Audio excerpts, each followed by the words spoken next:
At the dawn of the atomic age, the crews of USS Nautilus volunteered for dangers never before faced. Nautilus was the first nuclear sub. They drove her to untried depths, stayed down for weeks at a time, went where no one has ever been. They were exposed to radiation that they were told could affect their children's children. And still, they did their duty, even when sent on a mission so dangerous, so new, that death could come at any second. How did they do it? How did their vessel survive? It takes a certain kind of man and a certain kind of ship to go first.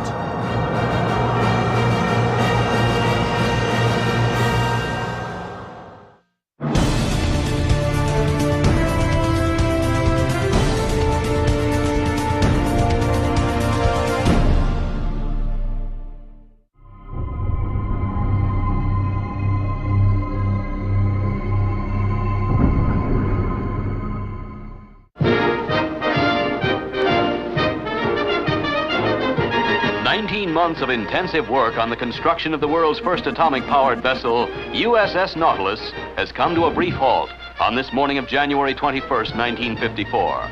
This huge, awe-inspiring, for all the celebration at the launching of USS Nautilus, no one really knows whether it's going to work. 5 years of effort and political infighting have either produced a wonder weapon or an economic and scientific disaster. She will be powered by a nuclear reactor with all the explosive uncertainties of a science in its infancy. The power plant of the Nautilus is the most powerful submarine engine ever built. It could supply the electrical needs of a small city. Driven by this power plant, many of the dignitaries don't see a nuclear sub as a priority. They would have waited 12 years before she was built. Standing opposite them are the visionaries who fought uphill to build a ship that can rewrite all the books of naval warfare, if it works. As a sailor, I recognize this ship as the beginning of a new chapter in the history of sea power. Nautilus promises to fulfill the dream of Jules Verne's 20,000 Leagues Under the Sea. That Nautilus was propelled by a power past imagining.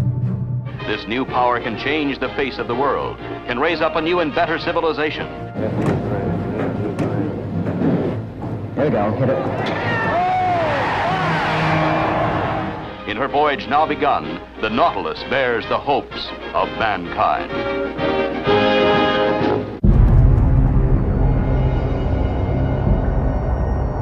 When World War II ends with an atomic blast, the days of the diesel sub are numbered. The Navy sees the wartime nuclear empire passing to the Air Force's bomber. The fleet must find its share of the atomic future.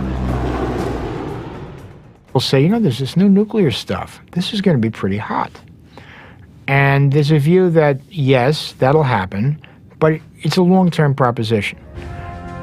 What turns it into a short-term proposition is a wiry, iron-fisted martinet who has never seen war action or commanded a vessel larger than a minesweeper. An observer writes of Captain Hyman Rickover. He believed the shortest distance between 2 points was a straight line, even if it bisected 6 admirals. He was a driver, he was going to solve the problems, and he was going to move anyone who was in the way out of the way if he possibly could. Captain Rickover comes into this meeting where everyone is complaining that no one wants to finance this stuff. And he says, not my problem. Everyone thinks nuclear power is the future. It's going to be the big civilian power source. So all of these companies are willing to finance everything themselves. They'll build the labs for us. The other thing about Rickover is that he's figured out that his technology is a lot more mature than anyone imagined. He can start designing a real naval reactor and he can build it. That program was approved in 1954. The natural platform is a sub. Part of the reason is it's a very powerful plant for a sub. It would have been peanuts for a larger ship. A Nautilus produces about 15,000 horsepower. For a destroyer, you'd need 60 or 80. For a carrier, you'd need something like 200. A nuclear reactor will allow a surface ship to sail longer, but the benefits of this technology will be far greater for diesel subs, which aren't true submarines because they need to surface for air. They're really just submersibles. You've got to understand what a submarine was before Nautilus first. She has a battery. When she's underwater, she lives on the battery. So that means that no matter how fast she wants to go, there's some point, usually after about an hour, that the battery gives out. So one of the big anti-submarine tactics before Nautilus is exhaustion. If you can keep the sub down for, say, an hour or so, if she's at low speed for a lot longer, eventually the battery runs out, she's forced to the surface, she's helpless. With a nuclear sub, forget it. The boat taking shape at Electric Boat Company in Groton, Connecticut, will be powered by a reactor breathing no air. She will carry a years-long fuel supply the size of a football and weighing only 10 pounds. She will be able to run submerged for as long as her food holds out, and her submerged speeds at full power will equal or be faster than surface speeds. Rickover was very well aware of how much you had to test before you could build, but also aware, because of the Cold War, of how urgent the whole project was. His idea was he would build a working reactor, not in a real submarine, at a test site in Idaho, and the real reactor and the real submarine would be a little bit later. And that way he would uncover any design errors. So that allowed him to build faster and then to work out any kinks before the other one was completed. All right, sir, we'll take the reactor up to power.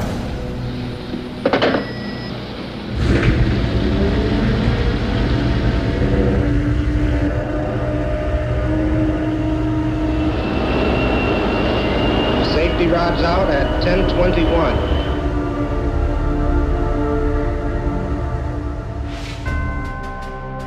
Rickover wants the best of the best for his crew. His selection process is brutal. 1950, when I went to submarine school, we had an assembly, and then Captain Rickover came down to talk to the class. And he talked to them about this idea he had of having a nuclear submarine. And I leaned over to my seatmate and said, "You don't ever want to go to the first one because it'll have all kinds of problems. You wait and put in for the second one." But it was a new venture, and no one really knew what might occur. Even so, volunteers pour in for Nautilus, certain that in a few years, everything from automobiles to toasters will be atomic-powered, and that their training will give them an enormous advantage in the post-Navy civilian world. We thought that it would be something that we'd like to get into. We've been on the World War II boats, and they pictured the Nautilus as being something like Jules Verne, and that intrigued us. That's why I volunteered, yeah. But Verne's Nautilus had not been powered by a force that had already leveled cities.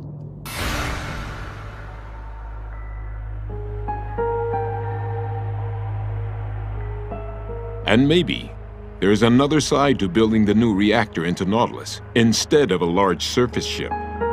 The United States and its nuclear program cannot tolerate any public tragedies. If there were to be a nuclear tragedy, better it should happen under the ocean. As Nautilus takes shape during 1954, the world's first nuclear sub shows no radical change from previous boats. The Nautilus was, in most respects, very much like the conventional submarines of the era, except for her propulsion plant. Forward, she was generally very much like those that were being built at the time. She is blunt-nosed, like old diesel subs meant to run on the surface most of the time. Later, nuclear subhull designs will be more hydrodynamic to cut through the water easier, so Nautilus is already obsolete. Forget about what kind of hull form would be really nice. How do you control it? How do you assure that when you go this way, it goes up or down at your desire? This is the first submarine in the world capable of sustained operation at very high speed, 23, 24 knots. And they know that the kind of control they've had in the past just doesn't react fast enough. If you don't react fast enough, it starts to dive and it crushes itself. So they have to relearn how to control the submarine. I'll have 2/3. For Nautilus, they try to develop controls that are much more responsive, and those look more like an airplane's controls. They had to invent new technologies on the fly as they were doing it. It was half experimentation, half art, and science all mixed together. They were excellent engineers and they had good technical knowledge. But you were building something that had never been built before.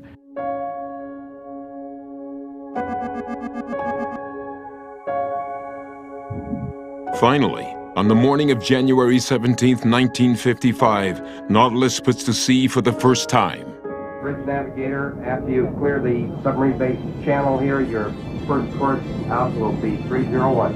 Her first captain, Commander Eugene Wilkinson, makes a historic signal. Underway under nuclear power.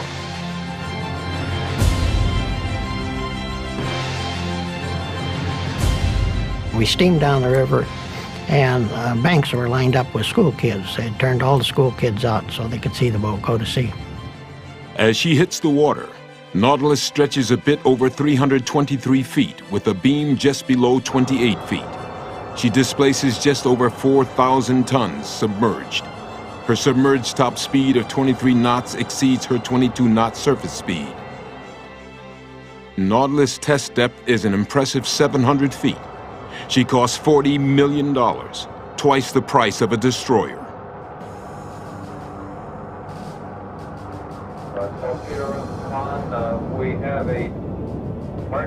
Nautilus isn't just a test ship for her power plant. She carries 6 forward torpedo tubes and 26 torpedoes, so she can also prove herself as a weapon to fight the Soviets, if her design works. Nautilus roars into her sea trials on May 10, 1955. The old submarine hands are astonished by their accommodations. My bunk on the K-1 was a bunk that folded out alongside a torpedo. So you might say that my bunkmate was a 21-inch torpedo. On Nautilus, I was assigned a separate bunk in a 10-man stateroom. My own bunk, my own reading lamp, my own air-conditioned outlet. It was like moving from a pigsty to a palace. And then the crew's mess was so huge, it was like an entertainment center. So you didn't want for anything, and you were comfortable all the time. And on top of that, they had enough air conditioning. A nice, steady 70 degrees, 72 degrees maybe. It was perfect. Going back to the diesel boats, we could last maybe 12 to 24 hours submerged, and then we had to get up and air out the boat and get a fresh charge of air for breathing. And in those days, we all smoked cigarettes, so after about 12 hours, the smoking lamp was out because the air was so heavy with CO2 and CO that you couldn't see straight. In the Nautilus, we had CO2 scrubbers that literally scrubbed the CO2 out of the air. And once you went down, you were good to go. You had the equipment there to revitalize the atmosphere. You had fresh oxygen being bled in the ship. There wasn't much that we asked for that we didn't get. It was like we were kind of pampered, I guess. But whatever her comforts, Nautilus must prove herself as a warship. During July and August of 1955, a state-of-the-art U.S. anti-submarine carrier force prepares to hunt and defend against her in her first fleet exercise efforts. Lower the ball. Ball going down. The stakes are high as surface ship officers get ready to assert their dominance against the new weapon. Nautilus must justify her existence.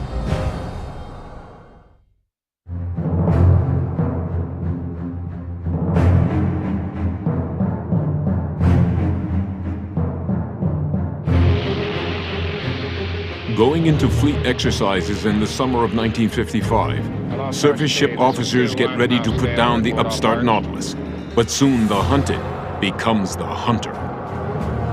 Nautilus is a wonder weapon. They discover that they can play games against surface ships. First tee, this is rather slow, 8-2. Sonar contact bearing 067, range 100. Echo quality sharp, echo strange strong. Range 100. They can show up somewhere and show themselves, put up a periscope. Surface ships start running towards the periscope and they show up somewhere else. Lost sonar contact, last bearing is 162, last range 2700. It was kind of funny because they wouldn't know where we were. We'd run all over the place, and you know, you make believe like you sink them, and then you tell the boat that they're sunk, you know. So it was something really new because we could outrun the surface craft and everything submerged. Submarine appears to be turning away from us.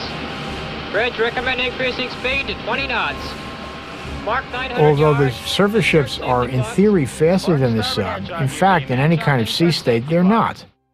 Instead of worrying about, say, a 10 or 20 mile run that the submarine can make before it runs out of juice, it's the whole ocean. There's no such thing as forcing her down or holding her down. It's a submarine which is as capable as a surface ship, for the first time that anyone's ever experienced, in some ways more capable. Nautilus ambushes destroyers and submarines, speeds away from homing torpedoes and helicopter-dropped weapons. She overtakes speeding carrier groups submerged, attacks them at will, and remains beneath them undetected for 15 hours without challenge. First tee, this is rather slow, 8-2. Lost contact. We speeded up and got under the screen, and we could simulate shooting one ship after another, and we got them all. Not all the surprises are pleasant. The Nautilus crew of 12 officers and 105 enlisted men fight unexpected threats. The new design is full of near-fatal surprises. In her second year, one of these threatens to sink her. No submarine has ever sustained such underwater speeds and violent maneuvers over long periods. In the boat's first year, her hull construction meets strains beyond its design. They hadn't realized that at very high speeds, the submarine will start to shake. The effect of this flutter, the resonance effect, was to cause serious flooding forward. When we were making high speeds, you couldn't talk in the torpedo room. You couldn't hear each other talk. And the torpedoes actually bounced in the rack. So obviously something was wrong. There's a rip in one of the ballast tanks. And so we sent a diver down with his mask so he could take a better look. And yeah, we had about a 4-foot rip in the side of a tank. And sure enough, we had more than one rip. A quick fix can't hide that the boat may have been only hours from fatal failure. Because they literally could not keep the front end of the submarine in one piece. Other dangers are more constant. Lead shielding helps protect Nautilus's crew from reactor radiation. But the standards of exposure are still evolving. The crew is allowed exposure to 300 millirems per week, or 15,600 per year. Radiation workers are held to a 5,000 MR maximum. The yearly limit for the general population, less than 100 millirems. When we came in from sea and had some time off and went to the local beaches, you actually received more radiation from the sun on the beach than we did on the 70-day run that we just come in off of. Even so, some Nautilus sailors are advised to caution their children against marrying the child of another nuclear crewman to lessen the odds for having children with birth defects. More new concerns. The atomic pile providing Nautilus's power is not easy to adjust. It is essentially either critical and operating or stopped. Neutron-absorbing rods of the rare metal hafnium maintain control. There's not the instant response of pushing a brake or accelerator. In these pre-computer days, the Nautilus technicians must achieve the crucial equilibrium by hand. Every system aboard seems to have some sort of potentially fatal balance. But she continues to impress. We were setting records every day. Fastest trip, longest trip submerged. Every day was a new record for the Nautilus. SS-571 passes another huge technical milestone as her first 10-pound nuclear core lasts beyond expectations. The atomic power endures over 2 years and drives the boat 62,560 miles without refueling. The Navy has a sub that could stay submerged for an entire war, if the crew didn't have to eat. And now it's time for the new weapon to step into the middle of a Cold War.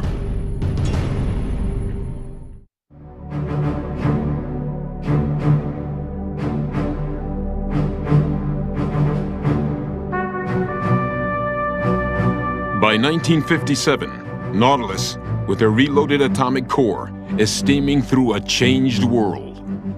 The Cold War spread to more fronts than ever before. Propaganda over nuclear testing. The missiles race, with the deadly intercontinental ballistic missile the ultimate threat. Think Cold War. What's the place closest to the Soviet Union? It's that ice-filled Arctic Ocean. And there was considerable interest after World War II in whether the Navy could operate freely in the Arctic. Well, a submarine that can stay submerged permanently is sort of the ideal way to operate under the ice. So what do? You show that you can get under the North Pole, which is all water but a lot of ice overhead.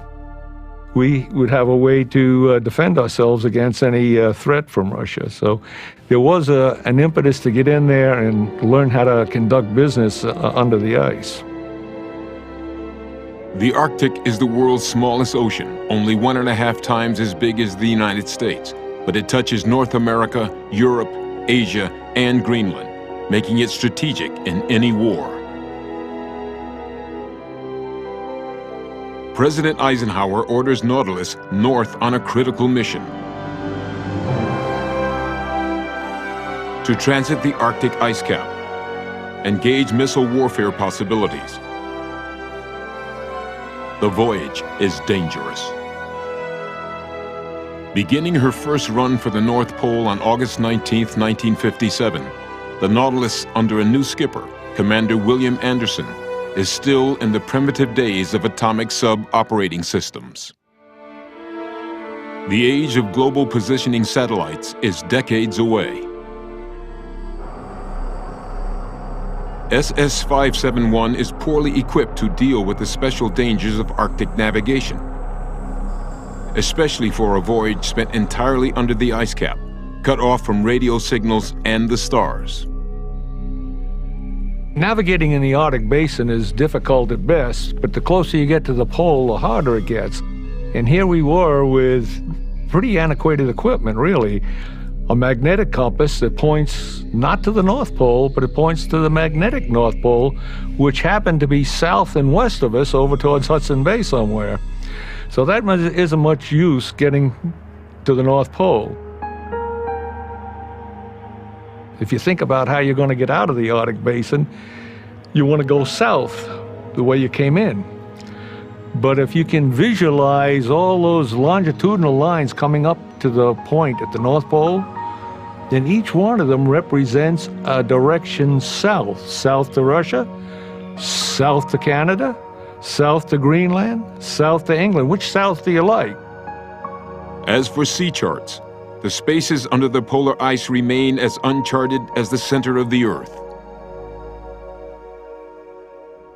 There are fears of navigation failures, leading to what sailors call Arctic roulette.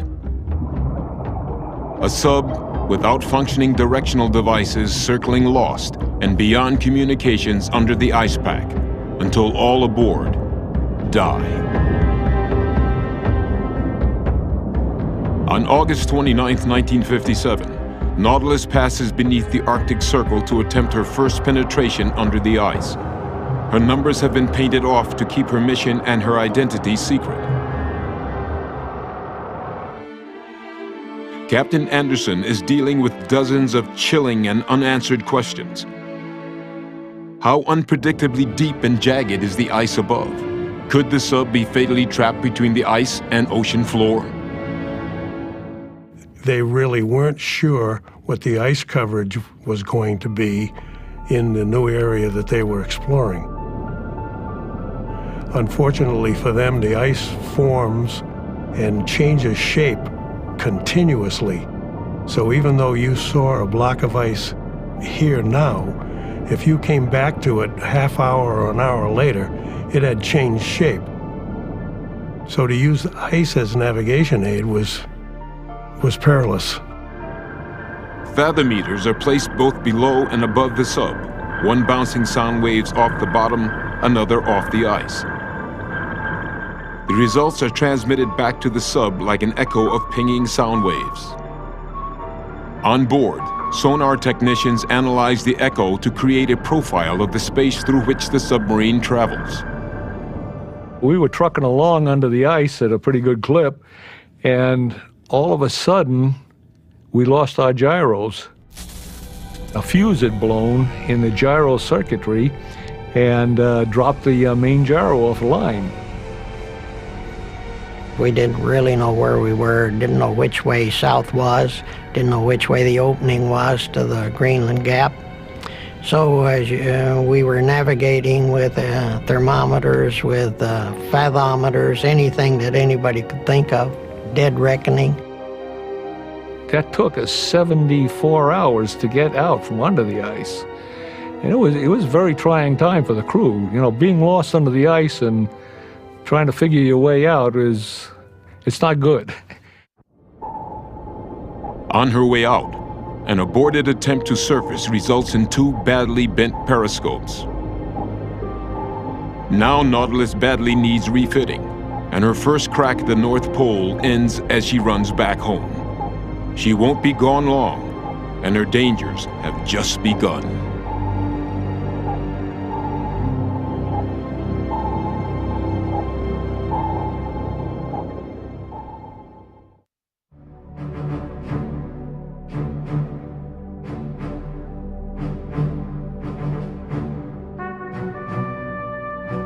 World events will quickly send Nautilus back to the North Pole. The race into space moved from the planning and dream stages into dramatic reality in the year 1957. While the United States was to make its own voice heard far out in the world of space, it was the Russians who launched the first Earth satellite October 4th, 1957. It was to be known as Sputnik, the Russian word for satellite. All of a sudden, we had gone from being a preeminent scientific navy to being in the background now because of the Russians' advances in science through Sputnik. So we had to do something to catch up. A grim President Eisenhower orders Nautilus back to reach the North Pole and to transit the Arctic beneath the ice. It becomes a matter of national honor. As the Nautilus hurriedly refits to meet her deadline, there are 2 obvious problems. First, to fit the boat with something better to meet the awesome navigational difficulties of transiting under ice. And second, to develop a deception plan that will keep the Soviets from noticing. In the middle of 1958, the Nautilus receives new orders from Washington. Her crew is told that they will proceed from New London, Connecticut to the West Coast via the Panama Canal for exercises with the Pacific Fleet. But her crew is unaware that this is just a cover story for their real mission, to dash across the Arctic to the North Pole. Expecting a return home for repairs, her surprised crew learns that the boat will steer instead for the Aleutians, cross the Bering Sea and the Chukchi Sea, and head across the North Pole. If Nautilus survives, she will have crossed under 2,000 miles of Arctic ice pack. But important things fail constantly on submarines, and inevitably, major things do fail during Nautilus's long cruise from the East Coast. Our great atmospheric control system seemed to be failing us, and we didn't know what it was. It smelled bad all through the boat. It smelled kind of painty or oily. There is a leak in one of the hundreds of fittings of the Nautilus's carbon dioxide scrubber, the machinery for keeping the air breathable for long periods. The crew's eyes now sting constantly from accumulated gases. Then, a separate leak affects another vital system. Although powered by a nuclear reactor, Nautilus is still a steamship. The water heated into steam in the boilers must flow through convoluted piping and back into a main condenser as part of a critical cycle to keep power surging reliably. We developed a saltwater leak in our port condenser, and we worked hard to try and find that leak, and no amount of investigation would reveal exactly where the leak was. And we were looking at like 2,000 condenser tubes and trying to figure out which one was leaking. Making a fast stop at Seattle, the Nautilus crewmen try a not-in-the-book fix for the condenser leak. The captain came up with that we should get some stop leak, radiator stop leak. Maybe that'd do the trick. And so he and Lieutenant Early, our engineer officer, got several sailors to go ashore and buy some stop leak at the auto stores. The crew is dropped to shore after they are ordered into civilian clothes to avoid drawing attention to this special critical mission. They got all the stop leak they could buy. I mean, bottle after bottle of this stuff. They brought it back and we dumped it into the condenser, and wouldn't you know it, wouldn't you just know it, it worked. It stopped the saltwater leak. All of a sudden, the captain announces that he wants the seaman gang topside with their paint pots to paint out the numbers on the ship. And, you know, what the heck's going on? So we did that, and then he announces, "All hands, this is the captain speaking. I have on board a top secret operation order. There are perhaps only about a dozen people in the country who know about this plan. Our mission is one of extreme importance to our country. Our mission is to proceed to Portland, England via the North Pole." Wow.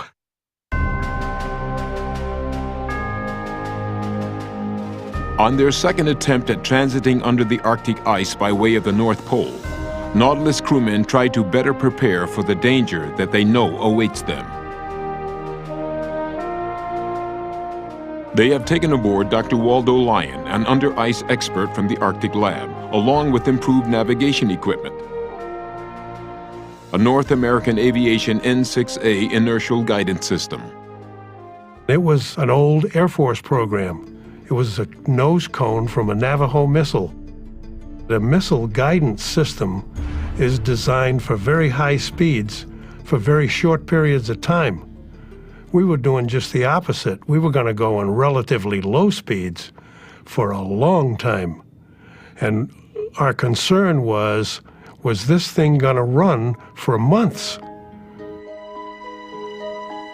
On the Pacific side, bottom depth is a problem.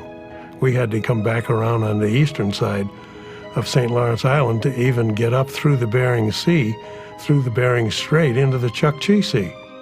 We underran an ice ridge that gave us about 20 feet of clearance, and we didn't like that. We went deeper. We underran a second ridge, which gave us a clearance of about 10 feet. We're getting into trouble. It's like a sandwich. The bottom is one slice of bread and the ice is the other slice of bread, and there's not much between. The echoes out of the sonar boxes come faster and faster as the space between the ocean floor and ice above close ominously. There is no hope of surfacing and no possible radio contact. The crew of the Nautilus struggled to keep their focus as they begin to wonder and worry if they are destined to spend the rest of eternity in the cold, silent darkness under the North Pole.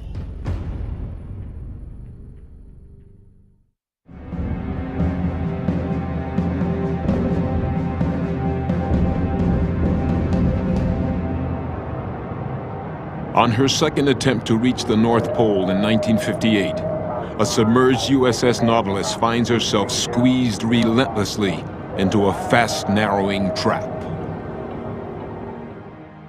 The display that Dr. Lyon was looking at, which was an upward beam sounder showing the distance from the top of the sail to the bottom of the ice, the distance got less and less and less and less, and essentially merged at the zero line.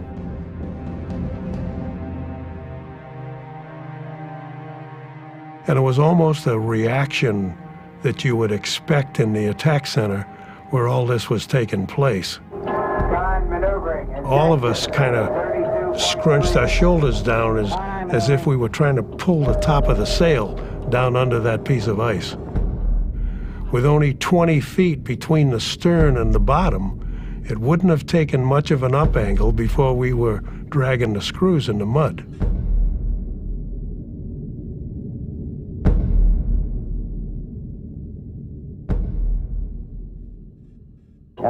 On June 16, 1958, Captain Anderson makes the disappointing announcement.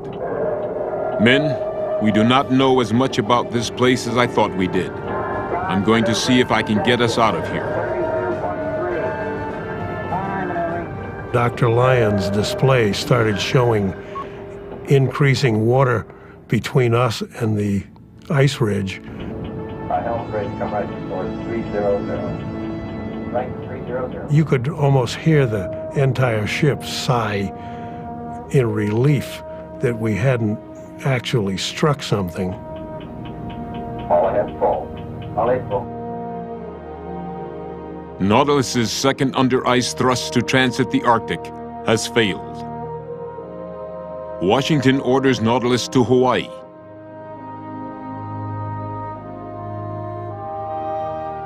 With all foul weather gear carefully hidden below decks and her men sworn to top secrecy, the boat sticks to its cover story and pretends it has arrived on a PR mission. But the intention is to go back for another attempt at the pole within a month.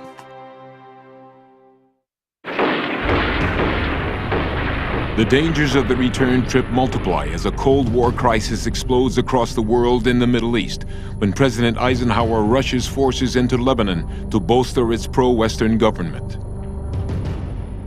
I am well aware the landing of United States troops in Lebanon could have some serious consequences. With the increase in East-West military tensions, both the Soviet and American superpowers go on alert against enemy warship movements. With the Nautilus mission being as secret from American planes as from the Soviet sub-hunters, the air above the Arctic Circle fills with killer aircraft from both sides who will attack her on sight. Bearing 350, range 1,000. In her concealed voyage back north, she logs 40,000 leagues, 12,000 miles under the sea, twice the 20,000 leagues of the Jules Verne Nautilus. I think the primary feeling of the crew for the third trip was the third time is the charm, and this time we're going to make it. Everybody had an opportunity to say to the captain, I don't want to go. Nobody took that opportunity. So we were running along the edge of the ice pack, trying to find a break point where we could go deeper and run. And we finally found one off Point Barrow. It is called the Barrow Sea Valley. Come left to course north. The V-shaped Barrow Sea Valley is an underwater superhighway and lies 1,200 feet below the peaks above it. Running 150 miles long and 15 miles wide, it connects the shallow Chukchi Shelf to the deeper Beaufort Sea. Once we got into the Barrow Sea Valley, we could go deeper and start running faster and heading north. And it became a routine run. A little bit disappointing. It was kind of anticlimactic. We had it so easy. Good food, nice atmosphere. And we didn't have all those worries of Perry and his sled dogs crossing the ice and having to suffer through the cold. We just had a grand old time getting there. On the morning of August 3rd, 1958, Captain Anderson says a prayer for world peace and begins a countdown to his much-delayed conquest of the North Pole. Stand by. 10, 8, 6, 5, 4, 3, 2, 1. March. For the USA and the U.S. Navy, the North Pole.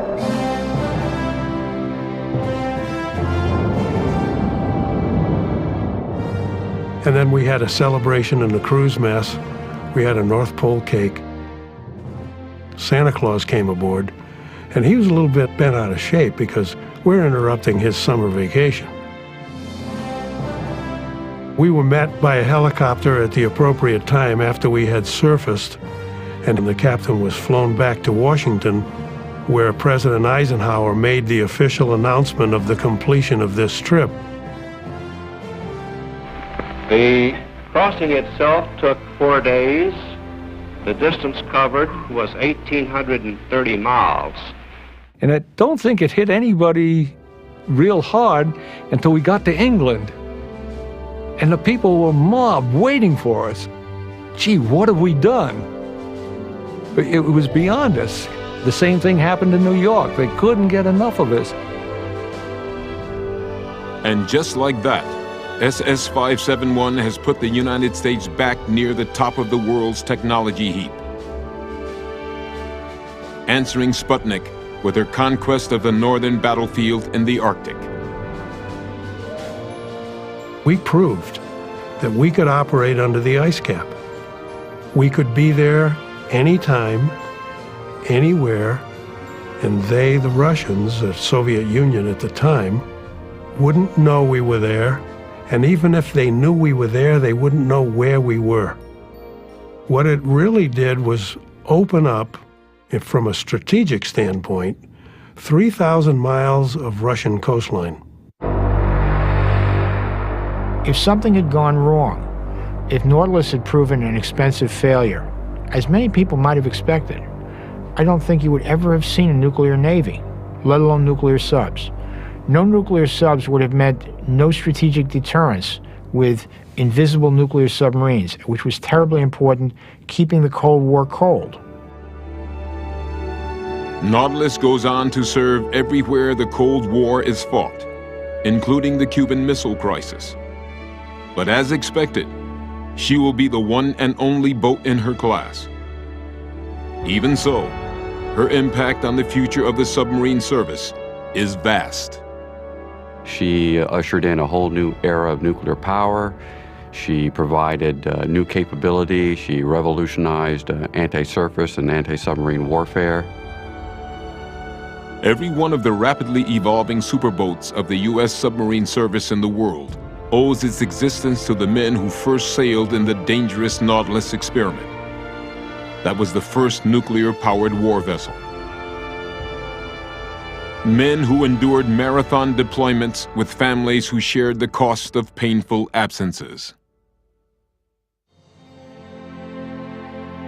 Nautilus's loyal crews are the backbone of an effort to preserve her as a floating museum in the sub-base at New London, Connecticut after she goes out of commission in 1973.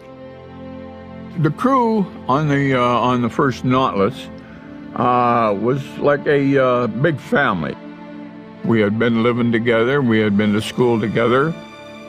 We're a pretty tight bunch, and I think the events that Nautilus went through pretty much cemented us all together for our lifetime. They still ask me today how I'm taking care of their ship, and that kind of ownership and camaraderie that only can be forged in hardship and hard work and doing things that no one else does. We've benefited enormously as a country and probably as a world from this submarine. Anybody who wants to see where the nuclear navy was born and learn about the men who braved the perils of its earliest days needs to visit USS Nautilus, a national legacy rich in gallant history.